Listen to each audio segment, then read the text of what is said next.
Come on. We live in challenging, edgy times, so let's lean in. I'm Sandra Bargman, and welcome to the Edge of Everyday. Are you standing at your own edge? Are you craving deeper conversations? Do you know there's more waiting for you just beyond your comfort zone?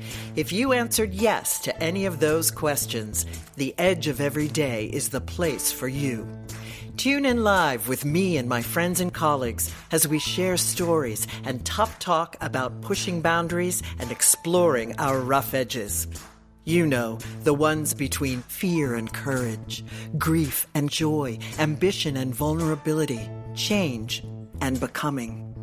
Here, we explore contradiction. Here, we hold paradox. We confront the truths we've been taught to ignore. Real talk with real people that spark provocative invitations to leap out of what's safe. The Edge is where you come alive. The Edge of Everyday. Thanks for listening. What if compassion isn't soft at all, but one of the bravest choices we can make? What if the thing most missing from our workplaces, relationships, and communities isn't more productivity or better communication, but a deeper capacity to care? And what if true compassion sometimes asks us to set boundaries, speak difficult truths, and lead with courage rather than comfort? Welcome back to the Edge of Everyday, where we explore those places where fear meets possibility, where vulnerability becomes strength, where meaningful transformation begins. Today, we are live in the Hive with Amy Quesenberry, organizational coach, best-selling author, and the creator of Start with Compassion, her signature framework. Amy works with leaders and organizations to create cultures where people can thrive, bringing compassion out of the realm of theory and into the daily practice of leadership, accountability, and human connection. In a world that often celebrates speed, achievement, and constant doing, Amy invites us to consider a different starting point: compassion. But as we'll explore today, compassion is far more than being nice. It can be courageous, challenging, and even, dare I say, ferocious. I'm really looking forward to this conversation with Amy, but before we dive in, let me read her bio. Amy Quesenberry is a leadership and culture speaker and the founder of Start with Compassion. With more than 20 years of experience working with global organizations across 30 locations in 13 countries, Amy helps leaders and teams reconnect to what matters most. Her work blends compassion, clarity, and accountability, offering practical insight into how we lead ourselves and others in more human and sustainable ways. Amy is also the co-host of the Infuse Compassion podcast. Hello, Amy. Welcome to the Edge of Everyday. Hi, Sandra. Oh my gosh, it's such a pleasure to be here. Thank you. Thank you for having me. Oh, a complete and utter pleasure. It is so great to see you. We were gushing at each other, listeners, before we hopped onto the mic about how excited we were to see each other. It's so great. Well, and, to talk about the glorious compassion. So again, welcome. Before we dive in, I always like to share with my listeners how I know my guests. And I was introduced to Amy through Natalie Luke, That's right, who herself is a podcaster. I was recently on her podcast. It's called Unsealing You. And my ferocious compassion work came up in the conversation, and I believe that's what happened. But or maybe she just intuited that you and I would totally dig each other, which is very fair too. Have you been on her? Yeah, so I was on actually Hope Mueller my editor and publisher for my book connected me with Natalie. And then Natalie and I think I was on her podcast first, and then she was a guest on my podcast. Love it. So, isn't she amazing? It's Just, just amazing. I had a oh, blast with her, just a yeah, blast.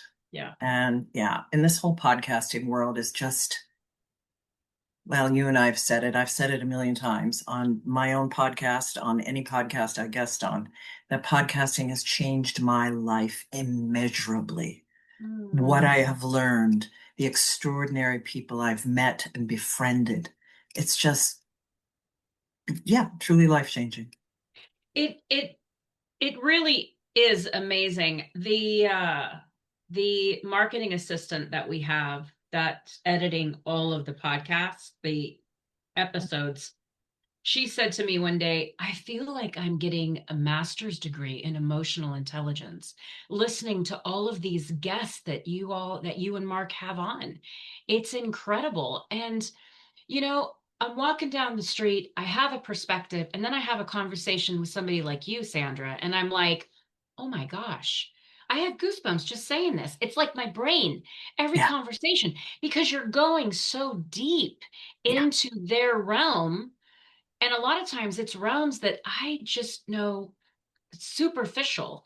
And they're yeah, taking us and our listeners in so deep. It truly is a gift. It's just a truly. gift, and it's an honor to be able to have these conversations with these amazing people Yeah. and You share it know, with the world, and share it right? with the world and Yeah. hopefully uplift and inspire and, always uplifting voices, my own, starting with others, and hopefully it just ripples out. Well, on that note, cheers, my friend. All right, Cheers let's right dive back at into you. all right. Let's dive into that question I love. Amy, what identity do you lead with? Wow. What identity do I lead with?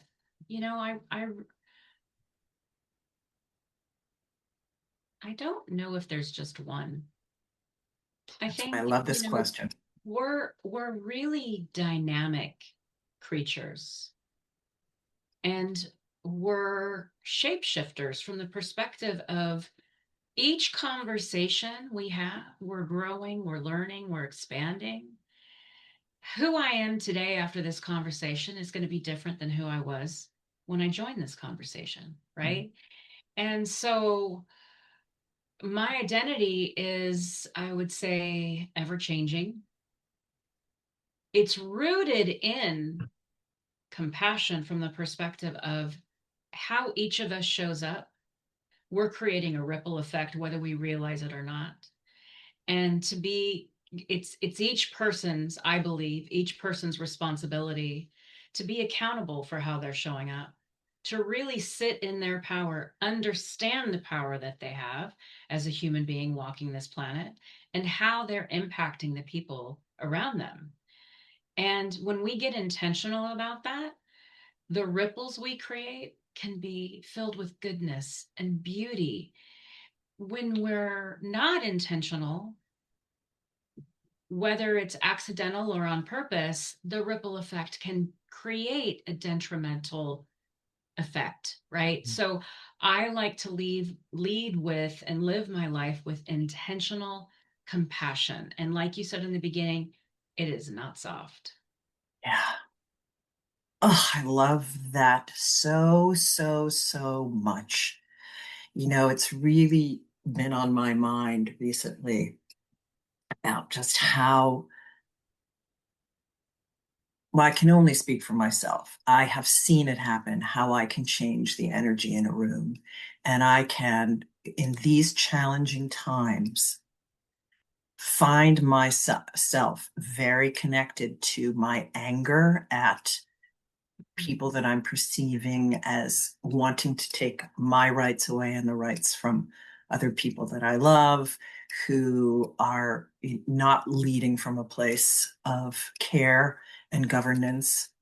And I can feel how that can set off ripples detrimentally. In fact, right before we hopped on, I have to choose a song for a show that I'm singing in, and I listened to a recording of Bridge Over Troubled Water based on the realization that I had to get that under control. That I can get crazy on social media and rage against what's going on, and then pull back and get it together. But I feel the burn of it all in ways that it can be burning me down right at the moment. And I need to corral that and get back to really focusing it through um, compassion. In my case, in my work, how I call it ferocious compassion. But I loved that answer. Absolutely. The intentionality of, I know times are difficult, but I'm going to intend to lead with compassion no matter what. And that can include being challenging and not soft, as we've said. Yeah, yeah. We have a choice. Which choice are we going to make? Yeah. I'm curious. So I know you're the host here, but Oh, go, girl. Because I'm sure to do this on your podcast too. I love that. Just go I for it. love flipping the mic. Yes, yes, yes, yes. Go for it.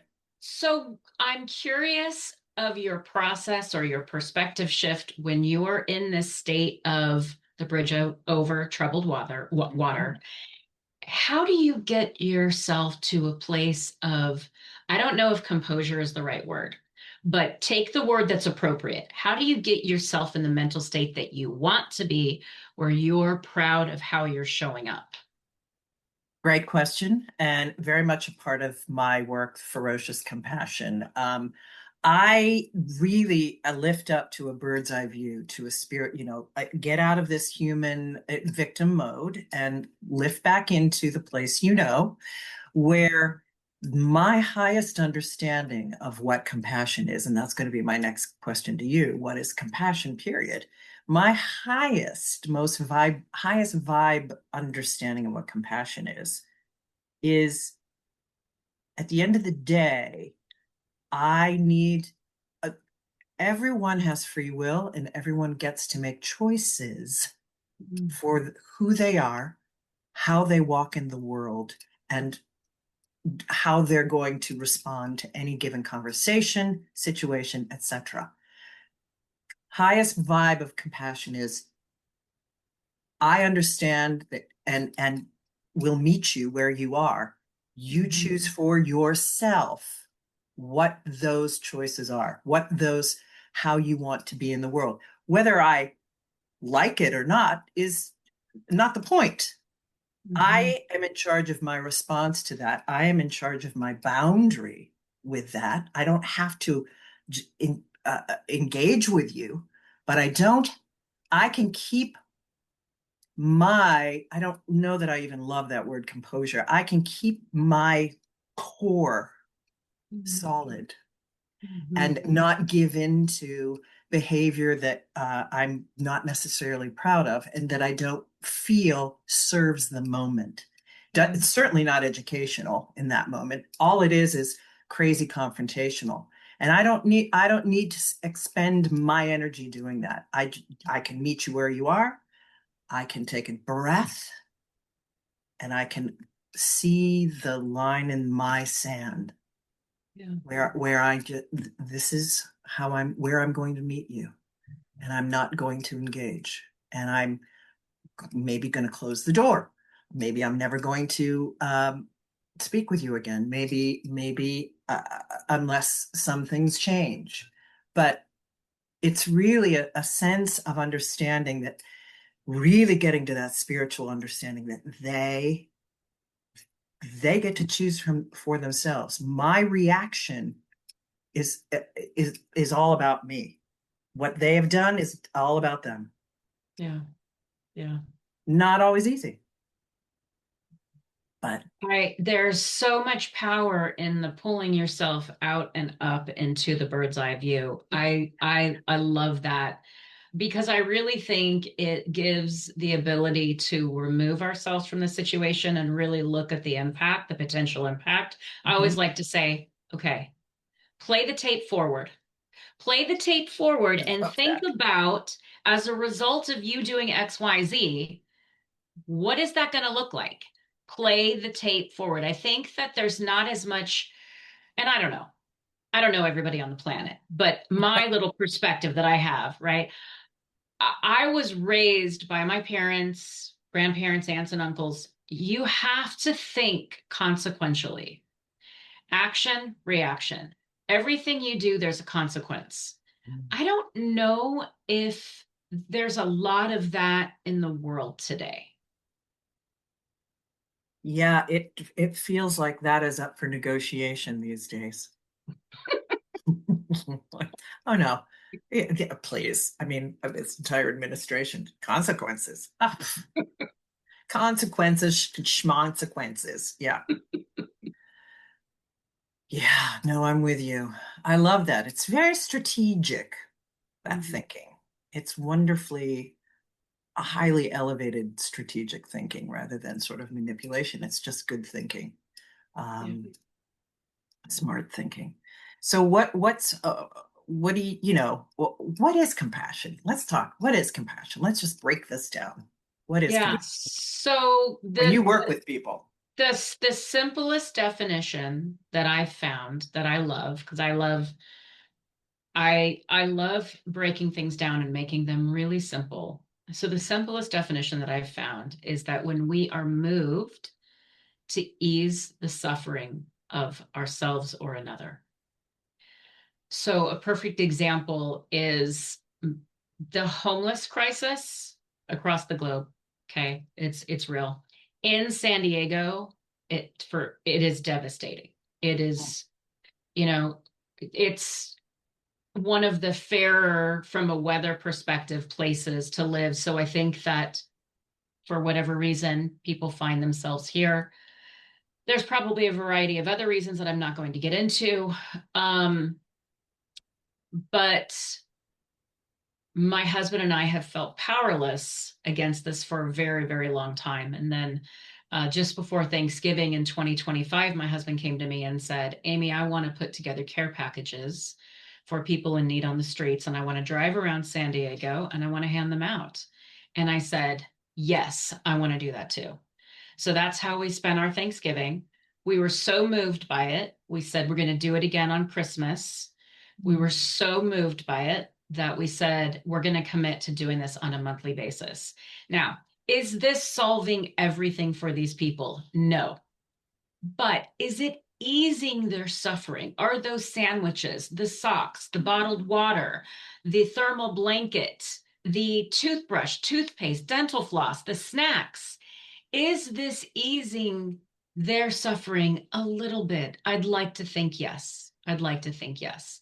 That is what compassion, to not sit there and think, I want to do something, but I don't know what, whether it's for yourself or somebody else, but to move to action as a result of somebody's suffering or your own. It's lovely. What a lovely thing to do. Yeah, homelessness, my goodness. I think about we have a new trillionaire. What that person could be doing for homelessness. I just said that to Freddie. I said he could eradicate it. Yeah, He globally, globally. globally, Yeah. globally. But then my husband said back to me, he said he is actually working on things like these tiny homes, and he listed these different things. He's like, he's thinking in ways that the current vibe isn't necessarily thinking in. And not all of it is toward this, but some of it is. Now, I didn't hear this from that trillionaire. I don't know firsthand. I'm just sharing with you and your listeners what my husband shared with me. So I'll let everybody else fact check that. Exactly. All right. Fact check Excuse away. me, garçon. Could you can you get back to me with those stats? Real-time fact checking. Um, oh God. Well, yeah, where do we move from there? Ugh. Yeah. So what instance in your life you talk about and you work with and you speak about the burnout that you experienced? What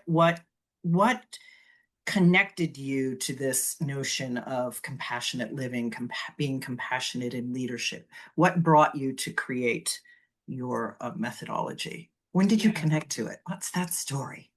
There's so many, there's so many little moments that led me to it. I'm going to talk about like the top three. Okay. Perfect. One is when I was traveling around the globe working with these HR and ops teams, one of the things that I saw over and over and over again was when the leaders on site, the director of operations on site, when they really saw their employees as human beings, not as numbers, not as a means to an end, but this is a human being that has a family, that has needs, that has things like doctor's appointments, and they become ill and need time off, and they've got to pick their kids up from the daycare and drop them off or to school or whatever it is. They have a life outside of work. When I saw this, I saw metrics like engagement and productivity and the revenue, client satisfaction. I saw all of this go through the roof consistently across the board. Because when people feel seen, heard, and valued, they say, I want more, and I'm going to give you more so that I can stay here. Right. So those, and I was able to see pockets of the data like this. In contrast, that was one of my jobs was to analyze the attrition data and be able to report to leadership where are the trends, and to look at this in contrast to exit survey data and engagement survey data over and over again. The reasons why people are telling you that they're going to leave are the reasons why people are leaving. Start listening, leaders, right? Oh, Oh, here that.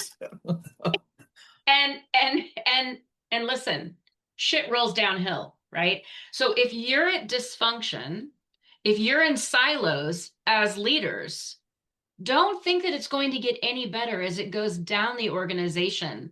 Okay. We've got to fix it at the top, which is why I love to work with leaders. Mm. So sometimes I get a little psyched up. So did I answer your question? Yes. Yes, you did. But you didn't really talk about your own burnout. Oh, no. Oh, so that was one of the points. Thank you. Yeah. So that was one of the points is I saw that. Okay. Yeah. Here's the second point. I was not caring for myself. A company can only do so much. Oh, dear An Lord, that or self-compassion. oh, an Yeah. organization can only do so much, right? Um, that employee, you talked about it, the line in the sand, right? I'm accountable for my side, they're accountable for their side. That employee has a responsibility to make sure that they're taking their breaks, that they're taking their lunch, that they're eating whatever way is healthy for them, having the relationships that are healthy. The company cannot help with any of this. That's the employee. Well, some of it they can. They can be like, hey, I'm not going to make you work on your lunch, right? But it's that employee's responsibility. I was in a 14-year remote role. The company had no ability to influence my breaks, my lunch, my social time, and I did not nurture that. It was a plot of land, meaning my soul filled with weeds, no flowers. All of my network was across the globe. I didn't have any network here, very, very few people. I would work all day and then I would just sit on the couch and watch TV and veg out until the next day. I stopped, Sandra, taking care of myself. I only cared about the organization and I stopped nurturing my soul and I broke. I literally broke and I took 3 months off and I created the Start with Compassion framework. I drummed, I prayed, I meditated, I sang, I danced, and I journaled. And in this time, for the first time in my life, I call it I came home. I came home. And in the book that I just wrote, It starts with compassion. Meaningful change begins within is the title. There's a question that I ask. Is it safe to be with you? At that time, Sandra, it was not safe to be with me. I had to go and learn how to be safe to be with me because I was A complete and utter, your nervous system blown out. 100%. And Wow. and it took me a while to see it, but the accountability was with me. I was the only one who could have reeled me back in. I was the only one who could have set boundaries. I was the only one that could have said, Amy, you're going to shower this morning Yeah. and go get coffee or go get a glass of wine Get out with in a the girlfriend. sunlight. Yeah. Get out in the sunlight. Go for a walk. Go for a jog, whatever. I'm the only one that could have done that. Yeah. So, yeah. So How did people in your world who were used to you being just completely available all the time and just ready to do whatever, how did they react? How did people in your circles react to that shift? it was really hard for them to understand because we had a sense. Well, we it's interesting because sometimes I talk about them as if I'm still there because I love this company so much. They gave me so much, right? Um, there's a saying called "you wear the shirt," meaning like you are so much a part of this company, you wear the shirt. You're a Mm. lifer. That's what I was. Everybody. So when I told them I'm leaving, or you can't leave. How can you go? Like you live and breathe this company. So it was really, really shocking for the people closer in my life, in my personal life. They loved it. Yeah. They were like, I get to see you more. And And they were you're inspired opening by your up. courage. Oh, yeah. And I actually had a friend tell me, sometimes I feel like you're really closed off. And here I'm thinking, I'm not. But after I came home, I was like, I do really keep people at a distance. And I really have worked to change that, where I'm thinking I'm giving so much, but I'm really not. Mm. Of, yeah. And as I'm saying this, I'm like, you got some more work to do here, Em. But we always have work to do, right? Totally. Why not? Why else be here? It's a Right. constant spiral. We're constantly growing and expanding That's right. and coming. We're like onions. Yep. Yep. Um, So there's a third part, Sandra. Can I mm, give you the third? yes, please. This was the moment. This was the moment. And I should have shared this second because this came before me leaving the organization. I actually had a vision of me going through a car wash. Okay. Well, what happens when you go through a car wash? Your hand is off the steering wheel, your car is in neutral, your feet are off the gas and the brake, and the car is just moving forward all on its own. All of this stuff is happening around you, brushes, soap, water, rags, all this stuff. Your car is getting clean and you have nothing to do with it. Mm, You such a great metaphor. you you are literally an observer living passively in your own life. That was me. I was just saying, "Oh, I've got to work so hard." It was an easy out because I didn't have to actively participate in my life. I only had to show up to work and do good work for everybody else, which gave me a great excuse to not spend any time with me. Mm, And that moment was when I said, I'm done. I'm done being a passive observer in my life. I want to be the one who chooses what I do. No, I don't want to do that. Yes, I do want to do that. No, I don't want to spend time with that person. Yes, I do want to, whatever it mm. is. And that's so. Those are the three Wow. things. There it is. Thank you for letting me share all three. Oh my gosh, thank you for sharing them. That's so fabulous. And it's such an example of I am not going to people please anymore to make all of this work. I am not going to be afraid of confrontation to make all of this work Mhm. for everyone else. I am going to have self-compassion first and foremost. And Mhm. then then my compassion can radiate out. That's right. That's right. Yeah, that self-betrayal piece is Mhm. once you land on that, oh man, it's really heartbreaking, but it's where you crack open and you can begin to make those changes. Oh, you're completely self-betraying yourself for everyone else. And what has it gotten you? I mean, I just think about I had to I'm sometimes when I guest on other people's podcasts, they ask me about ferocious compassion and anger and that intro. And so I went and I had heard, but I really I came armed with my statistics right in front of me about the whole self-betrayal Mhm. piece and the self-silencing piece that we do in our lack of self-compassion and our lack in our self-betrayal. We silence ourselves, we say yes. So and anger grows with this sense of self-betrayal. Mhm. And I had heard, I didn't have the statistics, but I have them today. Anger and self-silencing is one of the statistics are coming out, the research is coming out that that is the source of so many autoimmune diseases, which of course are more for women than they are for men. 78 to 80% of people with autoimmune diseases are women. Mhm. Yeah. In the United States, 15 to 25 million Americans have autoimmune diseases. Mhm. Mhm.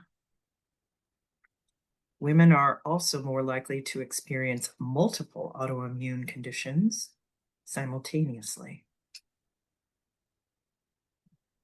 And I get that. I mean, the taking on too much, the self-betrayal, the saying yes no matter what, the people pleasing, the lack of self-compassion, the anger that arises, the stress that arises, the burnout, Mhm. the autoimmune breakdown of your nervous system. I get it.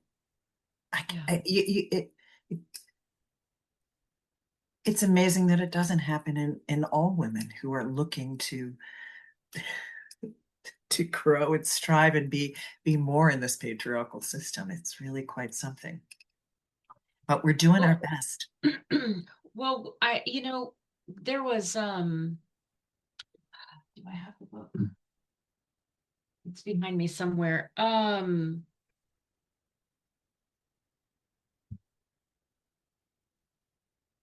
There's a book that I read and I'm gapping on the title right now, but it's by a woman who goes in and has done all of this research on why women hold themselves back and the self-sabotaging and the minimizing and dismissing. And this one thing that she said that has just really resonated with me is since if you go back to the very early times when we were in the communities that we were in, it was a requirement. It was a it was necessary for the woman to get along with others for the safety of herself and her family. Mhm. She had to get along. She had to work in the community. She had to know when to silence herself for For her her safety. safety. Right. For her safety. Women did not have the finances, the physicality, Well, and around the or the globe. agency. Yeah, and this is I mean, still still happening in today. several places. Right. But when you think of from the beginning of time, how deep in our genetics In Yes, our truly. DNA, in our chromosomes, this is built in. And that's why every single time a woman steps forward and Mm. claims her voice, I have goosebumps everywhere. Mm. Every time that happens, I feel like there is a healing through the lineages that's happening. 100%. Absolutely couldn't agree more with that. Yeah. Amen. Amen. Through the epigenetics, through the lineage. Yes. Yeah. Yes. I mean, I was about to ask you, are we talking pre-patriarchal? No, we're talking patriarchal, but yeah. Oh, yeah. No, and I have often said, listen, this fawning, freezing, fawning, people pleasing response, of course, could mean your life. And by no means am I suggesting that that's a bad thing. But there, in the West, where we can begin to, begin to speak up, yes, by all means, we have to find the courage.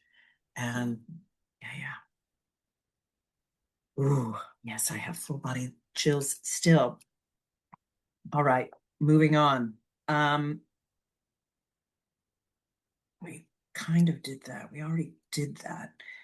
So, what's the difference between compassionate leadership and leadership that seeks to avoid conflict? Oh my goodness. That is huge. Well,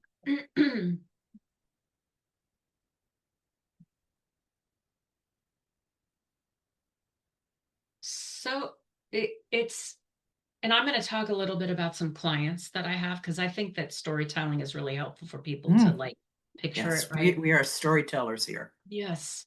So one of the things that I see often is that CEOs, leaders, that high level leader, they have this perspective that they have communicated information very well. It's in their head, and they think that they've communicated this.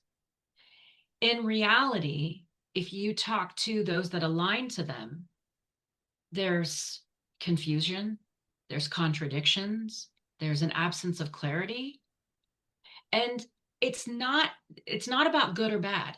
It's about you've got somebody that is so brilliant and moves so fast that they think that they've taken what's in their head and given it to the people around them. They've taken their vision, they've taken whatever.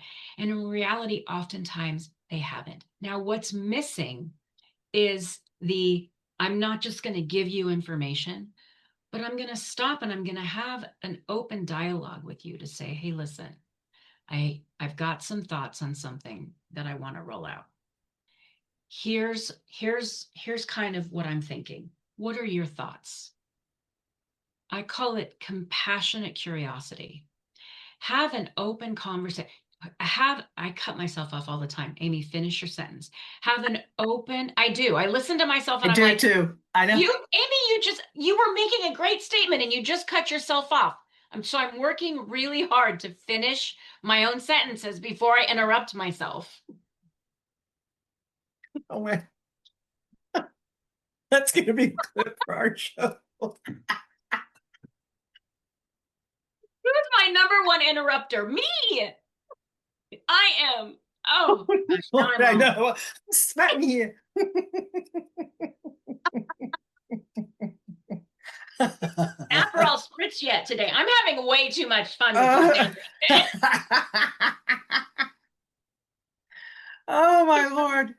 Okay. What were we Okay, I'm saying? Go back. ahead. I'm All right. back. So it's involving your leaders in the conversation, that next level. And then like listen to them, get curious, ask questions versus dictating, going in, making assumptions, not having the conversations that need to happen. A lot of time, one of the things I hear over and over again is we have an employee that's been acting out and it's very disruptive.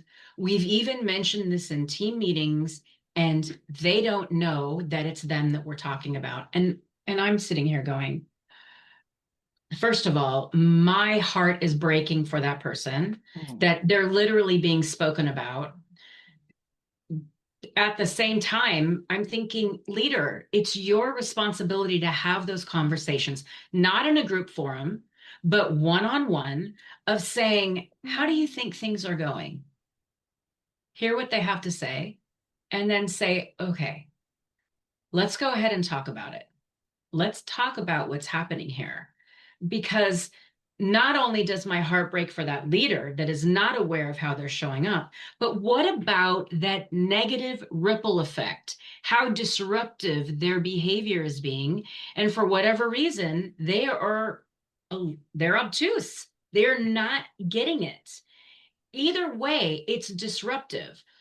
A compassionate leader is going to come in and have the conversation. We don't need to come in with a hammer, okay? We don't need to disrespect the person, belittle the person, but we can help them understand what their impact is and how they're showing up, and then help them to modify how they're showing up.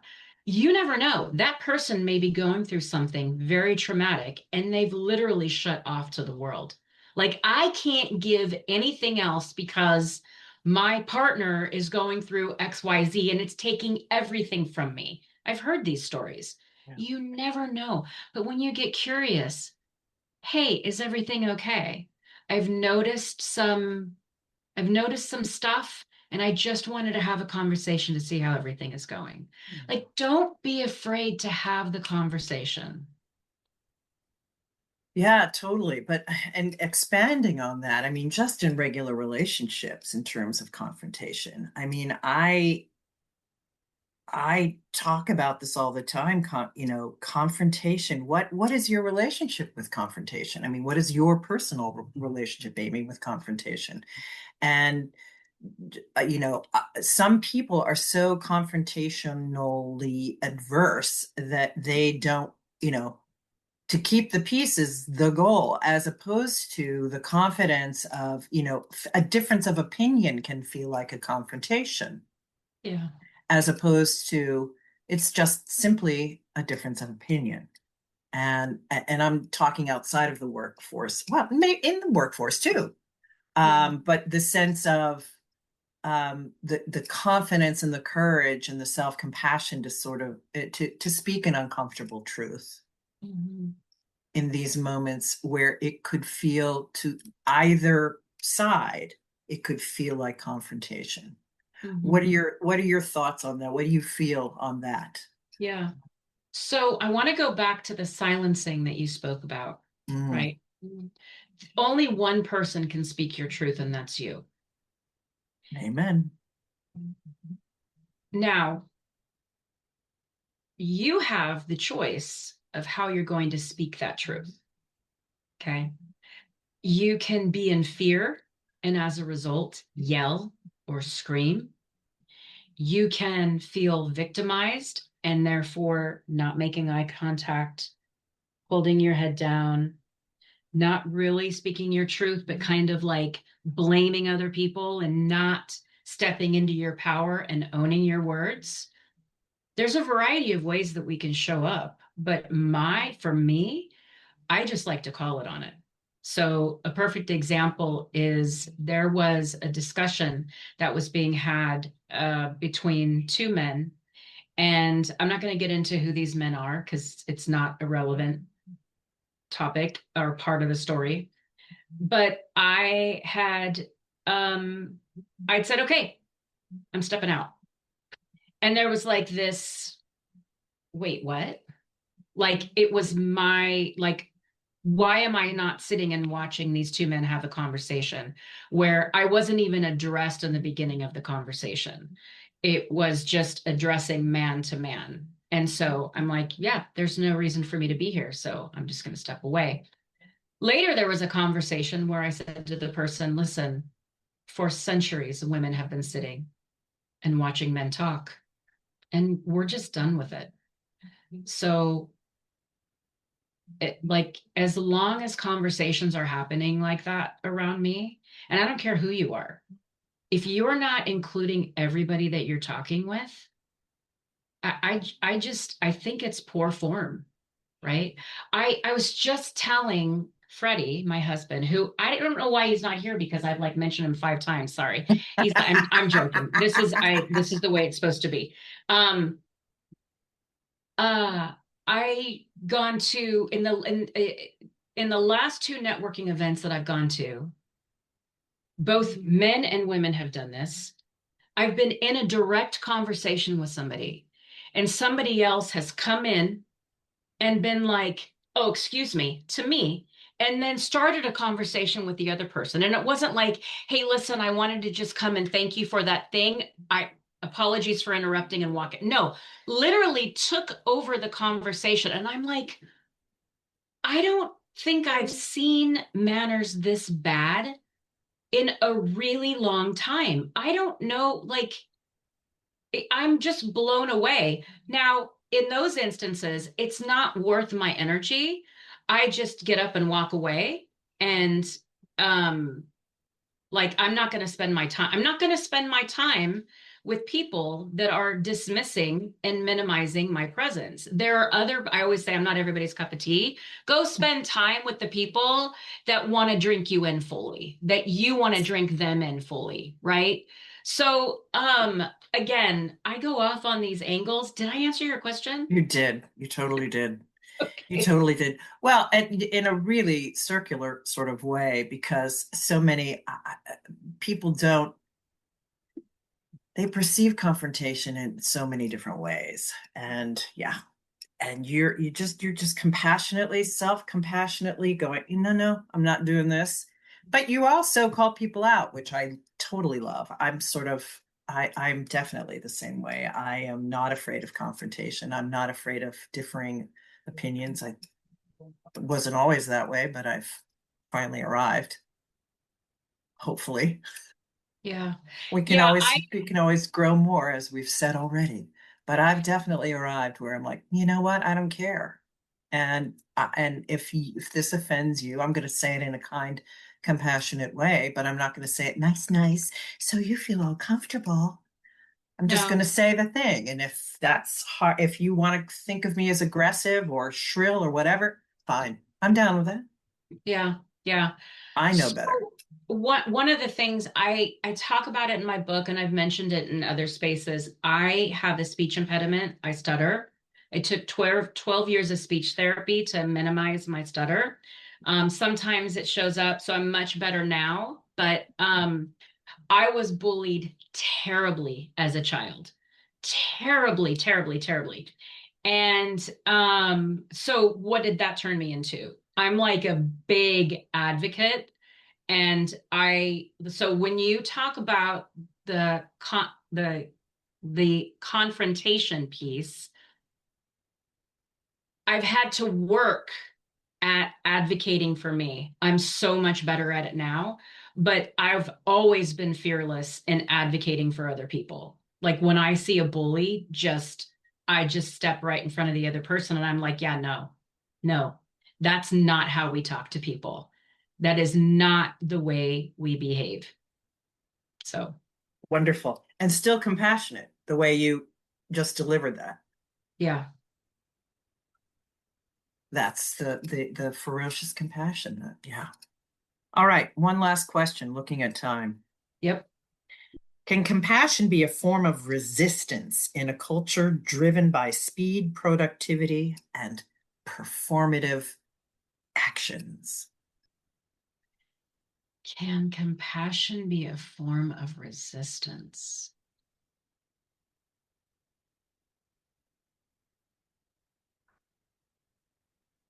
I think what compassion can do is okay. So when we take speed, you said speed and what and what? Productivity and performative actions. Yeah. You know, you can phone things in all day long. I checked it off. I checked it Yeah. off my list, right? You can fly through things, you know, you can really deliver non plus. Yeah. and still get it done. Compassion levels you up. It levels you up. So when you talk about the speed, it can slow you down and get intentional, right? It can, do you want to just be productive or do you want to be effective? Do you want to just be around the target or do you want to hit the target? Do you want to just have an increase or is there an intentional increase? Right? And so it's a total leveling up because remember, it's not accidental. It's intentional, right? Right? Now imagine what if you put a motor on it and made it ferocious, right? Totally. Yeah. Love, love, love that answer. And when I thought of that, I also thought of it in terms of, just as an artist in a world, in a predatory, capitalistic Mm, world that is all about productivity. And I'm nobody if I'm not getting shit done and getting better and growing and da. I've got 10 more minutes. What book can I read to self-improve? And that compassion and that softness towards self, and that I'm not going to self-betray myself here. I'm not yes, going to sir. rush. I'm not going to, no, this is resistance in a predatory capitalistic society. Yes, Yeah, compassion is absolutely resistance. yeah. I mean, if you don't choose you, who else is going to choose you? Yeah, totally. You have to choose you.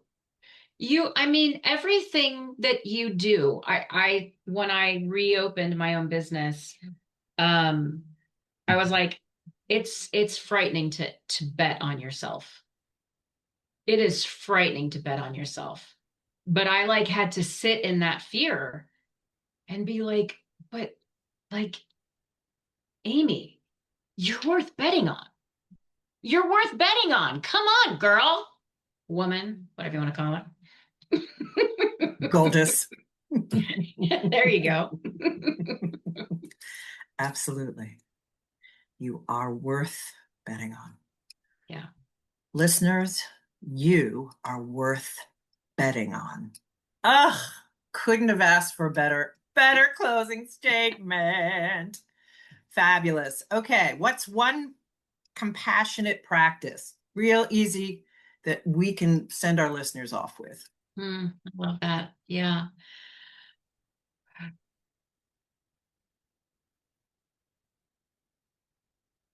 Pick one thing today, this week, that you're going to do just for you.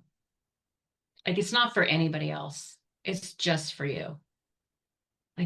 Like don't and don't think about all the reasons why you don't, what do they say? Don't shouldn't all over yourself, right? Don't, I shouldn't do this, I should do that.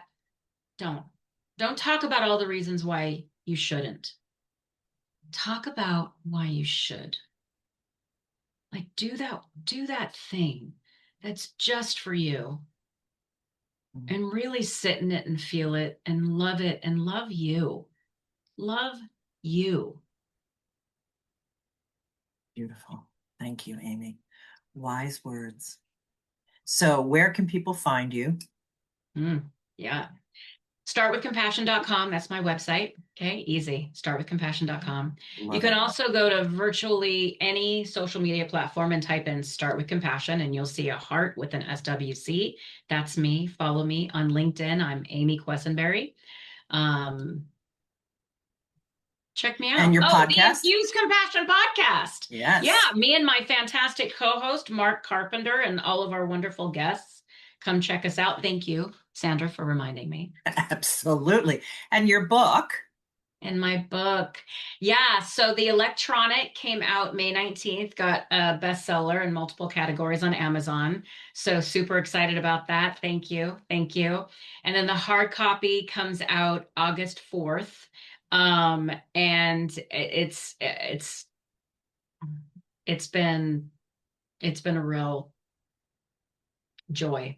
Yeah. Like Yeah. So Very my first. book, Yeah. come check it out. Oh, there's a companion workbook with it as well. It starts with compassion, meaningful change begins within. So it's not just a book, but there's a companion workbook so that you can really spend time with yourself and processing this incredible thing that's called you. Amen. Ah, woman, this has been a fabulous conversation. Thank you so, so much for coming on the edge of every day. Thank you for having me as a guest. Really, truly. Thank you. This has been lovely. And listeners, please remember, the edge is where you come alive. Till we speak again, take good care.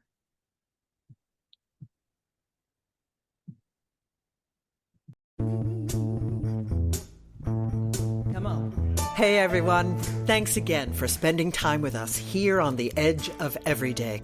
I'm so grateful for your support. Please hit subscribe and follow us. You can find me, Sandra Bargman, across social media. Links are always in the show notes. And please leave us a review at Apple Podcasts. Much gratitude to my inspiring guests. Thank you for sharing your challenges, your reflections, your wit and wisdom. And lastly, many thanks to Magic Thread Media and the executive coaching team at Create Magic at Work. Remember, the edge is where you come alive. The edge of everyday. Pressure pushing down on me, pressing down on you, no man has fall under pressure.